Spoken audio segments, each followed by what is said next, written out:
टॉवलॉनच नाही, कारण शहरातील सगळ्या ज्या गार्डन्स आहेत, बगीचे आहेत, त्याच्यामध्ये दुर्लक्ष झालेलं ही वस्तुस्थिती आहे. त्यामुळं संपूर्ण म्हणजे प्रतिसंधान बाग असेल, रामांची बाग असेल, आदरणीय पी डी पाटील पार्क उद्यान असेल, या ठिकाणी नवीन जो जुने जुने जवळपास 5 गार्डन्स आहेत आपल्या इथे बघा तुम्हाला स्मारक बघू. त्यामध्ये प्रतिसंधान बागेला जवळ-जवळ आपण या ठिकाणी एस्टिमेट प्लॅन एस्टिमेटचा DPR आपण तयार केलेला आहे. जवळ-जवळ 20 कोटीची आपण प्रस्ताव केलेला आहे प्रतिसंधान बागेसाठी. टाउनसाठी जवळ-जवळ 6-6.5 कोटीचा आहे. त्याबरोबर पी डी पाटील पार्कसाठी आहे. त्याबरोबर हुतात्मा स्मारकासाठी आहे.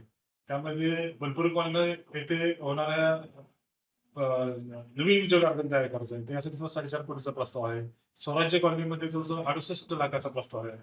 अशा पद्धतीने कराडमध्ये जुने 5, नवीन 7 अशा जवळ-जवळ 39 कोटीचा प्रस्ताव आपण या ठिकाणी शासनाला सादर केलेला आहे. निश्चितपणे आश्वासित आहे. येणाऱ्या संभाव्य काळामध्ये लवकरात लवकर ही तरतूद होईल व कराड शहरातील सगळे गार्डन्स अतिशय चांगल्या प्रमाणामध्ये विकसित होतील याची खात्री आम्हाला आहे. आपण जो प्रामुख्याने टाउन हॉलचा मुद्दा घेतला. टाउन हॉलचा जो गार्डन आहे तो गार्डनसाठी जवळजवळ 4-4.5 कोटीची आपण या ठिकाणी तरतूद केलेली आहे.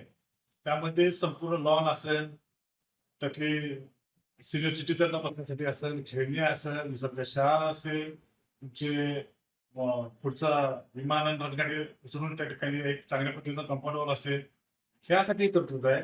जो मुख्य टाउन हॉल जो आहे त्याच्यासाठी स्पीकर व्यवस्था असतील, ते स्टेजची व्यवस्था असतील, पाठीमागे लिफ्ट करण्याची व्यवस्था असेल, खुर्च्या असतील, ऑडिटोरियम सिस्टीम असेल, साऊंड सिस्टीम असेल, या सर्वांसाठी नव्याने 3.5 कोटीची ती वेगळी प्रोव्हिजन आपण त्या ठिकाणी त्याचा प्रस्ताव तयार केलेला आहे. लवकरात लवकर सगळी कामं मार्गी लागतील आणि पुन्हा एकदा कराड शहरातील सर्व बगीचे हे अतिशय चांगल्या पद्धतीने डेव्हलप झालेले आपल्याला दिसतील.